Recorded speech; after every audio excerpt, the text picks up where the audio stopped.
Hello, I'm Jashikins, and welcome to another episode of Jash Reads. Today, this evening, actually the sun's still out. I managed to start filming while the sun's still out, which is amazing. We will be continuing to read Eragon by Christopher Polini. And as always, this video is intended for those adults who are discovering or rediscovering Eragon and not for kids. And I got some terrifying news, like Dad said yesterday when he called, of going, "Hey, I'm lonely. I should get a bird." And the thing is, birds are very unique pets. Unlike certain, unlike a lot of pets, you can coerce them into things. They have to like it or they won't do it. They'll have to feel comfortable or they won't be by you. That is very controlling. That would not work out. I think he only had a good experience helping me take care of my birds because I was doing the majority of the work. So fingers crossed he gets like a cat or a dog, which would be better for him. And let's start with the next chapter called Strangers in Carvajal. I hate having, actual physical book, which is awesome, but it's not as easy to deal with as like a Kindle. It's like, okay. I got something figured out. I got a position figured out, guys. Okay, let's begin. Breakfast was cold, but the tea was hot. Ice inside the windows had melted with the morning fire and soaked into the wood floor, staining it with dark puddles. Eragon looked at Garrow and Roran by the kitchen stove and reflected that this would be the last time he saw them together for many months. Roran sat in a chair, lacing his boots. His full pack rested on the floor next to him. Garrow stood between them with his hands stuck deep into his pockets. His shirt hung loosely. His skin looked drawn. Despite the young men's cajoling, he refused to go with them. When pressed for a reason, he only said that it was for the best. "Do you have everything?" Garrow asked Roran. "Yes." He nodded and took a small pouch from his pocket. Coins clinked as he handed it to Roran. "I've been saving this for you. It isn't much, but if you wish to buy some bauble or trinket, it will suffice." "Thank you, but I won't be spending my money on trifles," said Roran. "Do what you will, it is yours," said Garrow. "I've nothing else to give you except a father's blessing. Take it if you wish, but it is worth little." Roran's voice was thick with emotion. I, I, I would be honored to receive it." "Then do, and go in peace," said Garrow, and kissed him on the forehead. He turned and said in a louder voice, "Do not think that I've forgotten you, Eragon. I have words for both of you. It's time I said them, as you are entering the world. Heed them, and they will serve you well." He bent his gaze sternly on them. "First, Let no one rule your mind or body. Take special care that your thoughts remain unfettered. One may be a free man and yet be bound tighter than a slave. Give men your ear, but not your heart. Show respect for those in power, but don't follow them blindly. Judge with logic and reason, but comment not.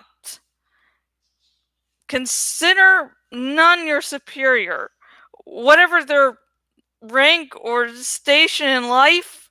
Treat all fairly, or they will seek revenge. Be careful with your money. Hold fast to your beliefs, and others will listen. He continued at a slower pace. Of the affairs of love, my only advice is to be honest. That's your most powerful tool to unlock a heart or gain forgiveness. That is all I have to say. He seemed slightly self-conscious of his speech. He hoisted Roran's pack. Now you must go. Dawn is approaching, and Dempton will be waiting. Roran shouldered the pack and hugged Garrow. I will return as soon as I can, he said.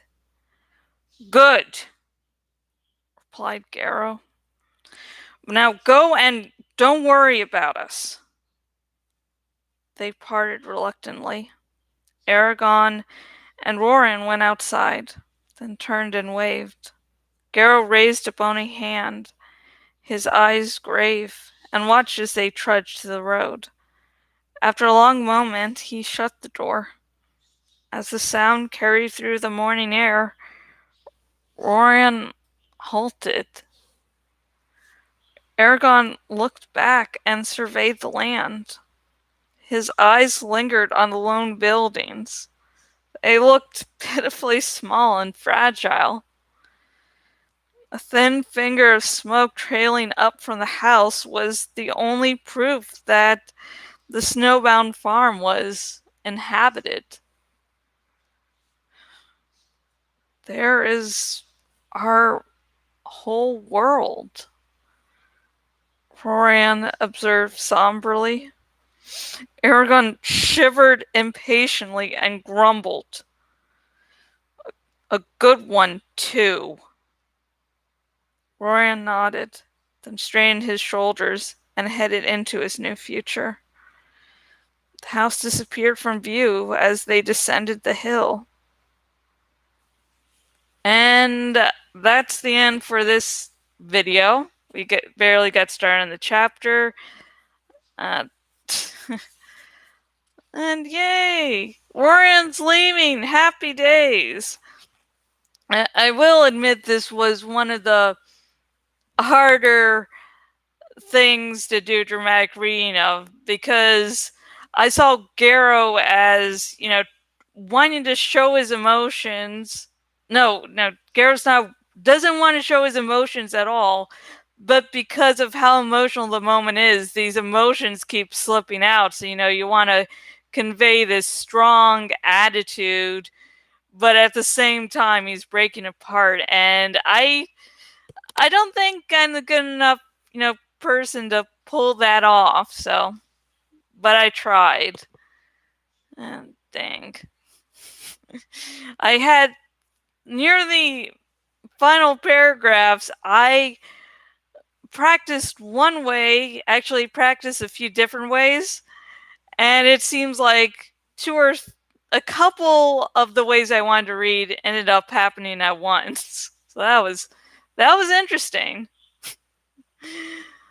So yeah, this is still carrying on with a change of life. Eragon still can't really wrap his head around the fact that his life is changing so utterly. And since I have really talked about that in a past video or two, I'm going to stay silent because nothing new in that department has really happened. Roran's just leaving. Garrow's losing control of his emotions. So, yeah. So, okay, good question. Good question. Why do you think Garrow isn't going with Eragon and Roran? What's your opinions, headcanon theories? Comment down below. Also, comment below with anything else you notice about this video. And remember, no major spoilers. I'm hoping that maybe, the people discovering Eragon through these videos won't be spoiled for, some big twists and turns later on. So remember, no major spoilers, please. And if you're watching this on the YouTubes, please like this video to help mess with the YouTube algorithm so that it's more likely people will see my video. So please, thumbs up. And also subscribe, because I will not just be reading the entirety of Eragon very slowly.